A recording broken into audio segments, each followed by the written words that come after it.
ऐतिहासिक धरा महोबा की स्थापना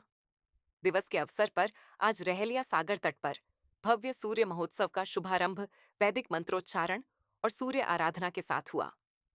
पवित्र आरती और श्रद्धा के वातावरण में कार्यक्रम की शुरुआत ने पूरे माहौल को भक्तिमय बना दिया। कार्यक्रम का उद्घाटन जनपद के प्रभारी मंत्री राकेश राठौर ने वर्चुअल माध्यम से मुख्य अतिथि के रूप में किया। इस दौरान सदर विधायक राकेश गोस्वामी एवं विधान परिषद सदस्य जितेंद्र सिंह सेंगर भी लाइव माध्यम से कार्यक्रम से जुड़े रहे। आपको बता दें कि आज ही के दिन 11 फरवरी 1995 को महोबा को जिले का दर्जा प्राप्त हुआ था। इसी ऐतिहासिक तिथि को स्मरणीय बनाने के उद्देश्य से जिलाधिकारी गजल भारद्वाज की पहल पर इस भव्य आयोजन की शुरुआत की गई है। कार्यक्रम में जिला जज, पुलिस अधीक्षक सहित जिले के जनप्रतिनिधि, अधिकारी और गणमान्य नागरिक बड़ी संख्या में उपस्थित रहे। आयोजन समिति के अनुसार अब अगले 7 दिनों तक मोदी ग्राउंड में प्रतिदिन सांस्कृतिक कार्यक्रमों की श्रृंखला आयोजित की जाएगी, जिसमें स्थानीय कलाकारों के साथ साथ बाहर से आए कलाकार भी अपनी प्रस्तुतियां देंगे। सूर्य महोत्सव न केवल आस्था और संस्कृति का संगम है, बल्कि यह महोबा की ऐतिहासिक पहचान और गौरव को पुनर्जीवित करने की एक सशक्त पहल भी है। गणमान्य हमारे जनप्रतिनिधिगण, हमारे अधिकारीगण, डीजे साहब, एसपी साहब, एडीएम्स, सीडीओ तथा सभी अन्य अधिकारीगण,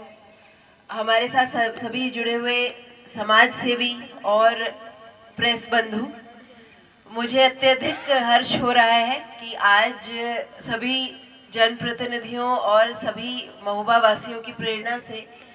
महोबा महोत्सव, महोबा सूर्य महोत्सव का शुभारंभ माननीय मुख्य अतिथि महोदय के प्रेजेंस में किया जा रहा है। और जैसा कि अभी हम जानते हैं, ये कोई नई परंपरा नहीं है। महोबा को क्योंकि महोत्सव नगरी कहा जाता था और पहले भी यहाँ पर बहुत सारे महोत्सव हुए हैं, तो ये एक पहल है या एक प्रयास है उसी को आगे बढ़ाने का। हमारे यहाँ पिछले जब मैंने ज्वाइन किया था तो कजली महोत्सव बहुत ही भव्य रूप से मनाया जाता है और सभी शहरवासी और दूर दूर से ग्रामवासी कीरत सागर पर कजली महोत्सव से जुड़ने आते हैं और उसकी जो प्रतिष्ठा है और उसकी जो पॉपुलैरिटी है दूर दराज तक है। यहाँ क्योंकि महोबा का मेरा सौभाग्य है कि मेरा जो प्रथम ज़िला है ज़िलाधिकारी के तौर पर वो महोबा में हुआ है, जहाँ पर इतनी ज़्यादा ऐतिहासिक धरोहर है और जहाँ के लोग इस धरोहर को सजीव करने में सदैव प्रयासरत रहते हैं। और मुझे बताते हुए हर्ष होता है कि ऑफिस में कितनी बार बहुत सारे समाज सेवी, बहुत सारे लोग आकर एक नई किसी ऐतिहासिक धरोहर के बारे में अवगत कराते हैं। तो मैं बस यही कहना चाहूँगी कि महोबा सूर्य महोत्सव का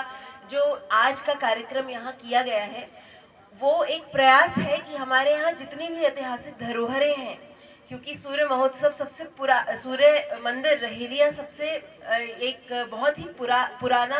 जो है सूर्य मंदिर है। कोणार्क सूर्य मंदिर और गुजरात सूर्य मंदिर से भी पुराना यह मंदिर है और उस समय का एक प्रतीक भी है कि किस प्रकार से जल संरक्षण तब भी हमारी संस्कृति का और धरोहर का हिस्सा होता था। इसका प्रमाण यह रहेलिया सागर का तट है। और जैसा कि हम जानते हैं कि जब कभी प्रयास कभी किया जाता है तो उसका फल भी मिलता है और सूर्य इस बात का प्रतीक भी है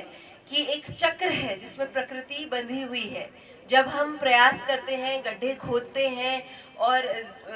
रिवर्स को पुनर्जीवित करने का प्रयास करते हैं, जल संरक्षण करते हैं, तो बारिश भी अच्छी होती है। जब बारिश अच्छी होती है तो फसल अच्छी होती है, फसल अच्छी होती है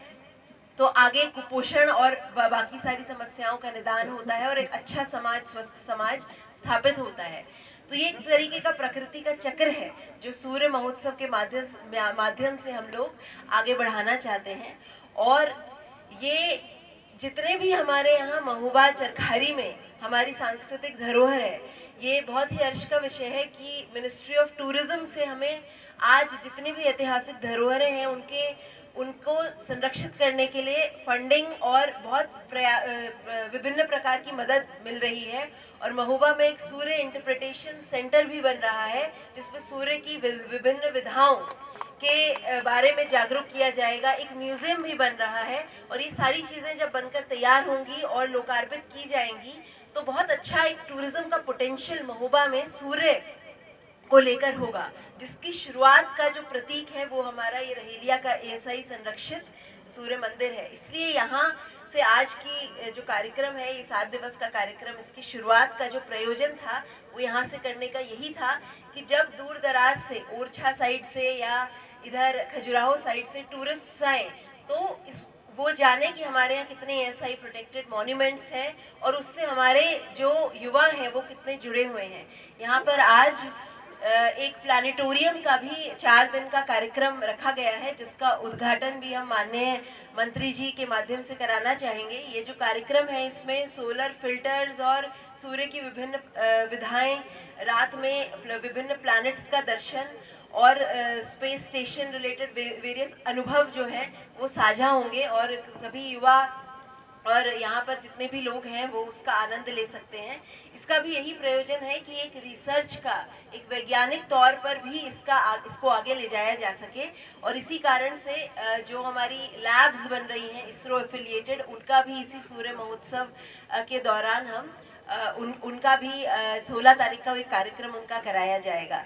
तो ये अलग अलग कार्यक्रम जो है ज़िले के, ये समर्पित हैं हमारे सभी ज़िले वासियों को और सभी सेक्टर्स को, चाहे वो हमारे किसान हों, हमारे महोबा के शिल्पकार हों जो गौरा पत्थर और पीतल का कार्य करते हैं, हमारे किसान जिसमें मिलेट, जहाँ जो मिलेट्स का बहुत अच्छा कार्य करते हैं। इसीलिए जैसे सूर्य में 7 रंग होते हैं, 7 प्रोडक्ट्स को चुना गया है जिनका प्रमोशन हमने प्रदेश में और आगे देश में हो। और महोबा की मूंगफली, महोबा का जीआई टैग्ड पान, हमारा पीतल शिल्प, हमारा गौरा पत्थर का शिल्प और यहाँ का सामा चावल और जो यहाँ का कठुआ गेहूं है, ये सब जो प्रोडक्ट्स हैं ये महोबा की समृद्धि को बढ़ाएं, हमारे किसानों की समृद्धि को बढ़ाएं, शिल्पकारों की समृद्धि को बढ़ाएं। अधिक ट्रेनिंग गौरा पत्थर और पीतल के सेक्टर में जीएमडीआईसी और टूरिज्म विभाग के माध्यम से कराई जाए, जिससे एम्प्लॉयमेंट हमारा जो ज़िले का है वो बढ़े। तो ये महोत्सव का प्रयोजन सिर्फ सांस्कृतिक ही नहीं है, बल्कि महोबा की रेवेन्यू को बढ़ाना, महोबा में एम्प्लॉयमेंट का जनरेशन करना भी है। तो मैं उम्मीद करती हूँ कि आने वाले 7 दिवस में ये जो एक प्रयास है हमारे सभी जनप्रतिनिधियों की प्रेरणा से, माननीय प्रभारी मंत्री जी की ब्लेसिंग से, जो ये प्रयास है जो आज यहाँ प्रारंभ हो रहा है, ये आने वाले 7 दिवस तक ही नहीं बल्कि हर साल एक महोत्सव के रूप में जो हमारे यहाँ के एम्प्लॉयमेंट को, टूरिज्म सेक्टर को बढ़ावा दे और महोबा को एक समृद्ध ज़िले की और प्रतिष्ठित ज़िले की ओर लेकर जाए, यही हमारा प्रयास रहेगा। इसी के साथ मैं भी सभी अपने जनपद वासियों को फिर से पुनः शुभकामनाएं देना चाहूँगी और मैं उम्मीद करूँगी कि हमारी जो युवा पीढ़ी है, खासतौर पे आजकल की युवा पीढ़ी, क्योंकि एक मोबाइल एक मोबाइल की जनरेशन बन गई है, वो जाने कि किस प्रकार से सूर्योदय, सूर्यास्त और जो प्रकृति के नियम है, जो प्रकृति का चक्र है, वो किस प्रकार से होता है और मनुष्य को प्रेरणा देता है। ये सारी चीज़ें हमारी युवा जो है वो अनुभव भी करें और जानें और जुड़े अपनी माटी से, अपने ज़िले की धरोहर से और अपने प्रदेश और अपने देश की धरोहर से। ऐसा हमारा प्रयास रहे और ऐसी ही प्रेरणा से मैं पुनः आज का जो ये कार्यक्रम है उसके लिए सभी जनपद वासियों को शुभकामनाएं देना चाहती हूँ। बहुत बहुत धन्यवाद।